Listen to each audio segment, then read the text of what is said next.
Oi pessoal, eu sou o Oscar Bardelli aqui do Além do Oscar. Nesse vídeo eu quero fazer duas coisas. Eu vou fazer o meu top 10 dos indicados a melhor filme do Oscar 2025 e vou aproveitar também para já apostar em quais categorias eu acho que cada filme deve vencer.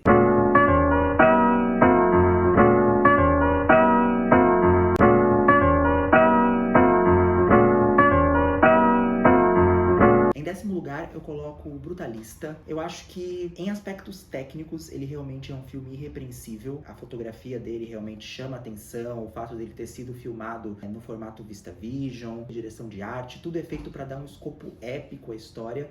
O problema é que é só a embalagem. Eu realmente não achei que esse filme tem grande conteúdo.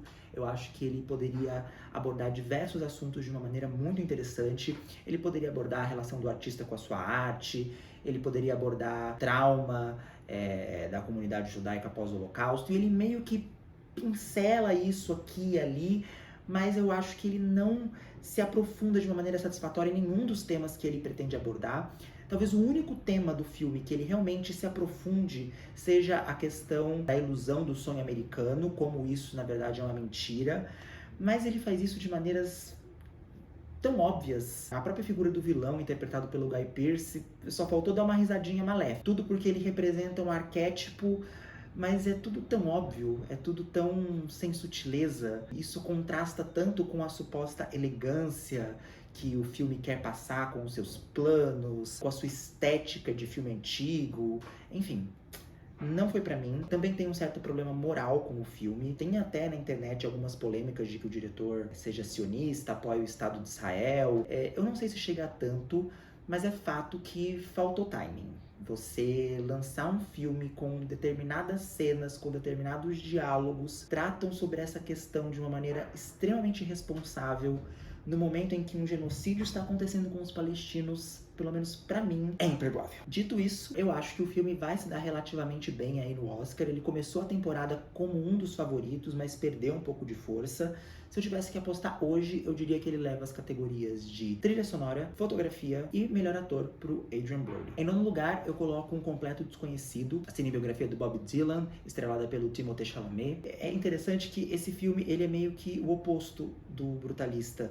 Enquanto o Brutalista, ele é um filme todo pensado, com uma direção toda elaborada, às vezes até excessivamente chamativa, esse filme tem uma direção protocolar. É uma direção que nunca chama atenção para si mesma, é uma fotografia que nunca chama atenção para si mesma. O diretor simplesmente quer deixar a história ser contada.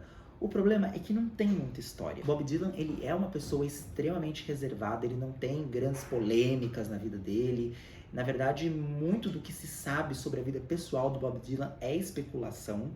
E eu acho que o filme até tenta fazer alguma coisa interessante com isso, construindo um personagem enigmático, mas não é o suficiente para que alguém que não tem uma relação com a carreira do Bob Dylan se envolva na história. Dito isso, eu acho que Um Completo Desconhecido tem grandes chances de ser um dos filmes indicados a melhor filme que vai sair sem nada nessa edição do Oscar. Eu acho que ele tem uma chance em melhor som, tem uma chancezinha em melhor ator. Eu acho que a disputa tá muito boa entre o Adrien Brody do Brutalista e o Timothée Chalamet. Cada um ganhou ali a sua parcela de prêmios, mas eu acho que até pelo Brutalista ser um filme maior e o Adrien Brody ter ganhado mais prêmios do que o Timothée cresceu muito na reta final, mas talvez não tenha sido a tempo de ultrapassar o Adrien Brody. Então, na minha aposta de hoje, eu vou dizer que esse filme não vai ganhar nenhum Oscar. Em oitavo lugar, eu coloco Wicked, e é provavelmente agora que muitas pessoas vão me matar, porque eu sei que esse é um filme muito popular. E eu gosto do filme, eu acho um filme muito divertido, é um filme que eu tranquilamente assistiria se passasse na sessão da tarde, numa boa. Acho que a principal qualidade do filme são as atuações. Acho que a Ariana Grande e a Cynthia Erivo estão perfeitas nos seus respectivos papéis.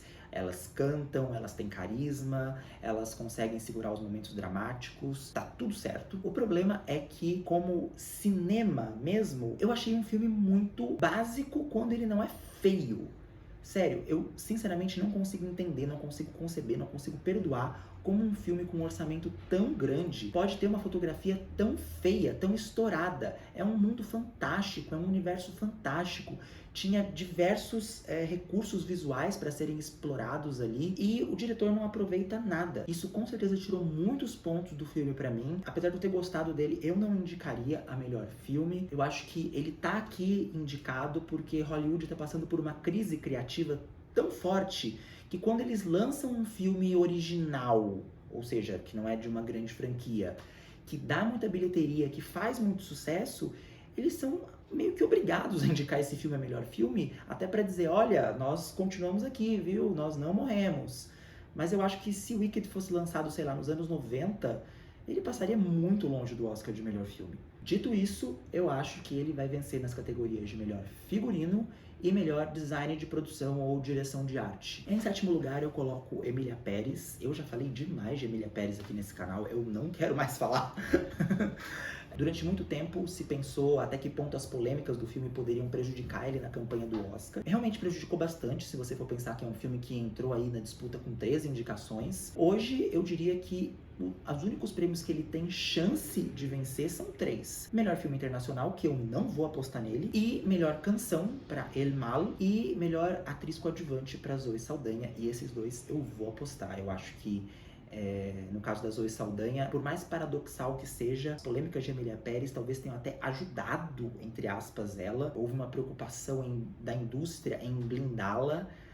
Algumas pessoas até ficaram com dó dela pelo grande momento dela ser ofuscado pelas polêmicas que envolvem outra pessoa. Então, acho que não vai impactar, ela vai ganhar o Oscar. E no caso de El Mal, é porque não tem concorrência. A categoria de canção desse ano tá muito fraca. Existe uma possibilidade ali da Diane Warren ganhar com The Journey, porque ela é uma compositora muito consagrada, muito querida e tal. Pode ser que isso aconteça, mas eu não acho que tenha nenhuma música com força para desbancar El Mal. Em sexto lugar, eu coloco Nickel Boys. Esse é um filme muito interessante. Ele conta a história de um rapaz negro que acaba sendo preso injustamente. Ele estava no lugar errado na hora errada, ele vai para um reformatório e nesse reformatório acontecem umas coisas bizarras. A história é extremamente forte, é um filme urgente, que você sai realmente com um gosto amargo na boca. Ele tem uma decisão criativa de ser filmado todo em primeira pessoa, o que eu acho que em alguns momentos funciona, mas em outros momentos eu sinto que o diretor meio que se perdeu ali. No começo é tudo muito bonito, você vê o mundo pelo olhar daquele homem negro que começa, né, com um menino e depois ele vai crescendo, e é tudo muito bonito, é uma decisão narrativa que, além de funcionar esteticamente para o filme, funciona para te colocar na perspectiva, no olhar daquele personagem. É essa a função da câmera em primeira pessoa. Só que ao longo do filme surge um outro personagem e você acaba acompanhando também a visão dele, meio que a câmera em primeira pessoa fica alternando entre um personagem e outro. Eu acho que perde-se um pouco o sentido da câmera em primeira pessoa, que é você realmente mergulhar no mundo de um personagem, ver o filme através dos olhos dele. Se você fica trocando isso o tempo todo, você meio que perde o efeito. E nas cenas em que eles conversam um com o outro, fica muito plano contra plano, porque a visão de um é a visão do outro, a visão de um é a visão do outro, e acaba ficando monótono. Mas mesmo assim eu gostei bastante do filme, entendo a presença dele aqui, ele conta uma história muito importante, com uma visão artística muito clara, e mesmo que eu não concorde com todas as decisões, vale a pena. Mesmo assim, assim como Completo Desconhecido, eu não acho que esse filme vai ganhar nada. Ele tá indicado só em 2 categorias, melhor roteiro adaptado e melhor filme. Talvez se ele tivesse uma campanha maior, se tivesse feito mais barulho dentro da indústria, poderia aí ganhar alguma coisa, mas eu acho que vai ser um dos que vai sair de mãos vazias mesmo.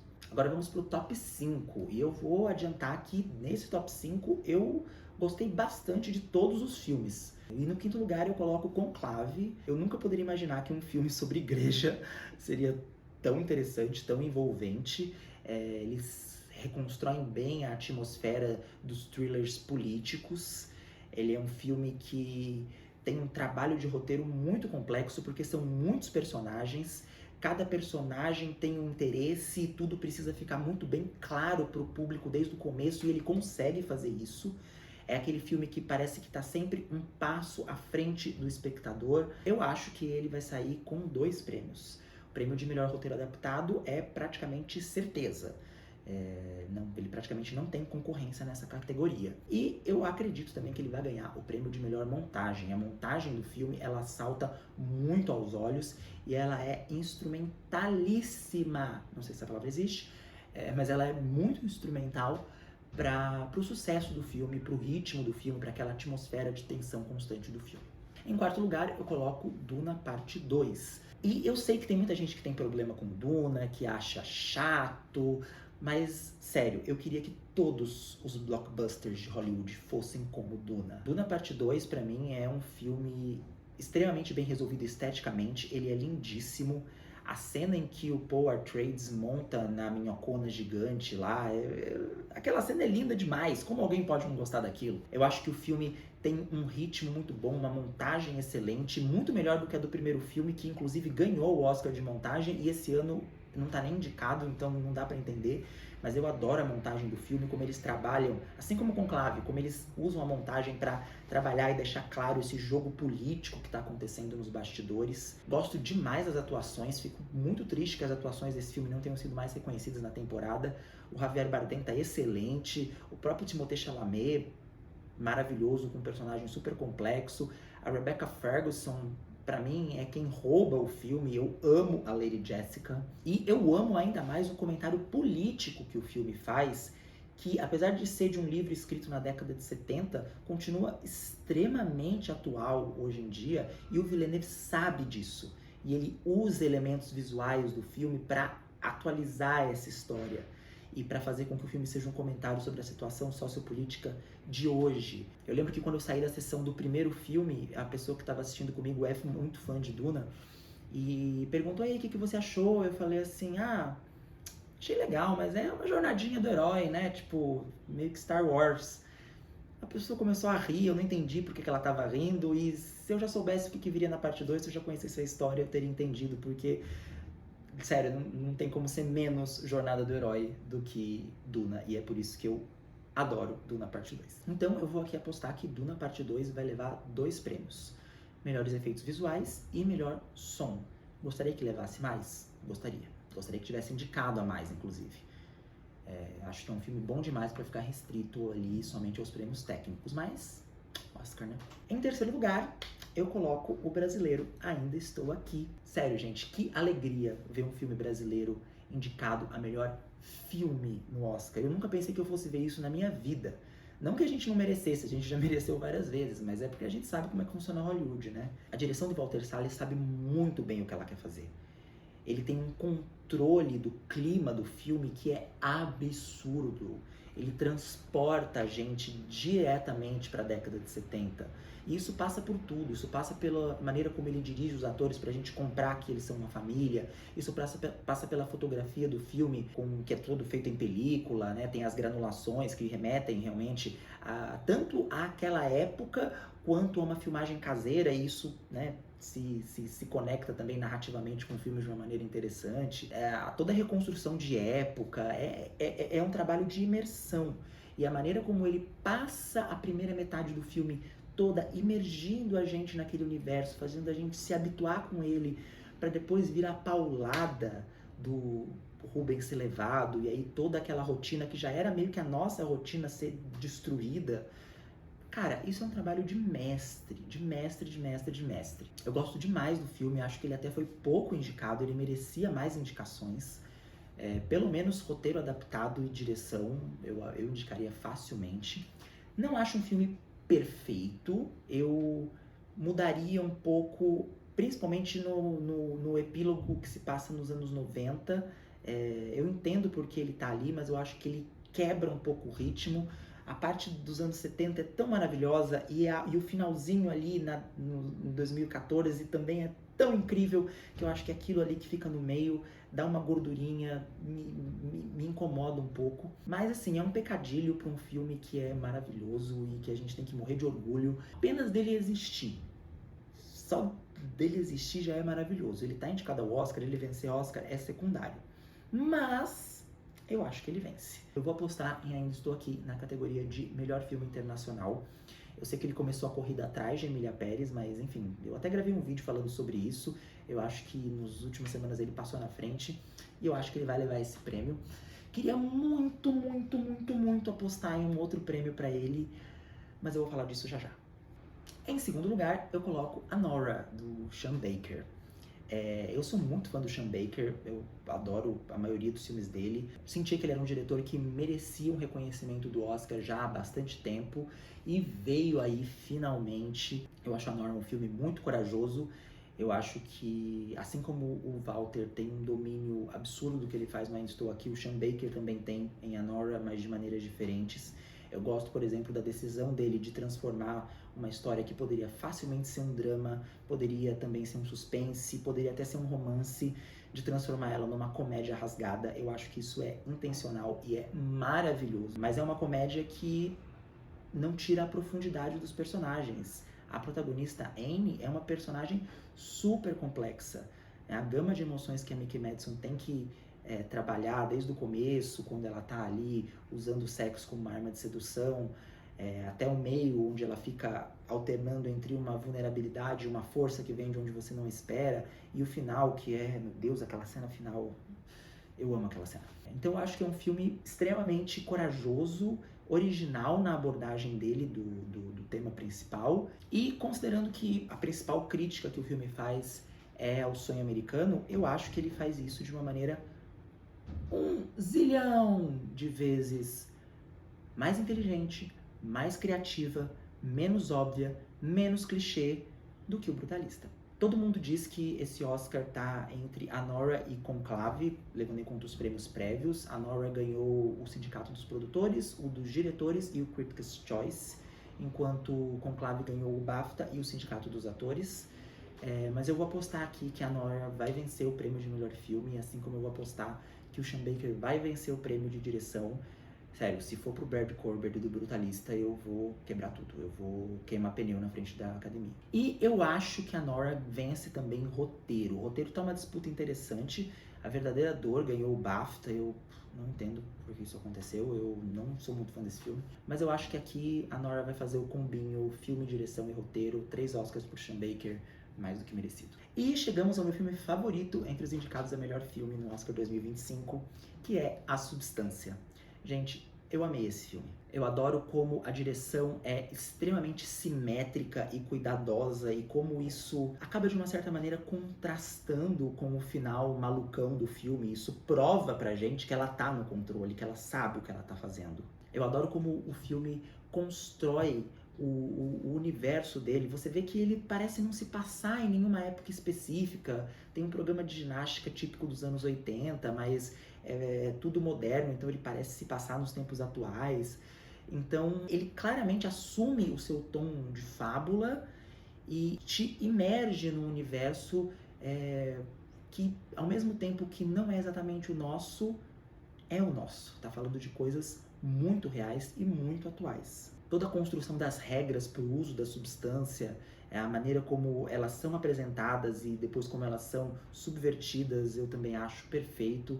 Sei que muita gente não gosta dos minutos finais desse filme, principalmente ali da meia hora final, mas eu acho absolutamente maravilhosa. Eu acho que faz sentido do ponto de vista da construção psicológica daquela mulher, do horror psicológico que ela passou durante todo o filme, lidando com a própria imagem. Faz sentido que acabe daquele jeito, e sem contar que é uma grande homenagem aos clássicos do body horror, e eu acho que esse filme vai se tornar um deles. Já se tornou. Eu saí da sessão de cinema embasbacado, com a certeza absoluta de que eu estava assistindo um novo clássico nascer, e eu não tenho a menor dúvida disso. É o meu filme favorito de 2025 e é o meu filme favorito do Oscar também. Dito isso, eu acho que A Substância vai ganhar o Oscar de melhor maquiagem. Esse tá na bolsa, já não tem competição. E as estatísticas me obrigam a apostar na Demi Moore como melhor atriz. Seria meu voto?